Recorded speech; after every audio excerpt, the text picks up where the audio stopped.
5 વર્ષમાં શું કર્યું? મતદારોના સવાલોથી સૈજપુર બોઘામાં બબાલ. પૂર્વ કોર્પોરેટર સામે લોકોનો રોષ ખુલ્લેઆમ સામે આવ્યો. ગટર જેવી મૂળભૂત સુવિધાઓના કામ ન થતા લોકોમાં નારાજગી વધતી ગઈ. 5 વર્ષ સુધી રજૂઆતો છતાં કામ ન થતા મતદારો વાયદા યાદ કરાવ્યા. વાતચીત દરમિયાન તણાવ વધતા મામલો બગડ્યો અને મારામારીની ઘટના બની. પૂર્વ કોર્પોરેટર વિનોદી કુમારી ચૌધરી અને તેમના પરિજન પર ગંભીર આક્ષેપ. સ્થાનિક લોકોમાં ભારે આક્રોશ. જવાબદારો સામે કડક કાર્યવાહી કરવાની માંગ ઉઠી. कितनी जगह आपकी गली में ये बताओ। भी हो वो मर्जी वो तो निभाने पड़ेगा जब भी मेरे वहाँ से कंप्लेंट आई आदमी वहाँ पे आया कि नहीं आया वो बताओ। कोई नहीं आया तुम्हारे यहाँ नहीं आए मैंने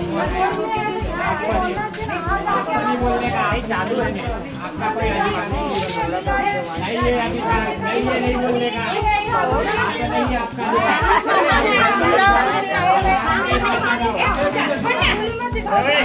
नहीं आवे जैसे बोले तो वीडियो बना के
आने का भी नहीं दिया है।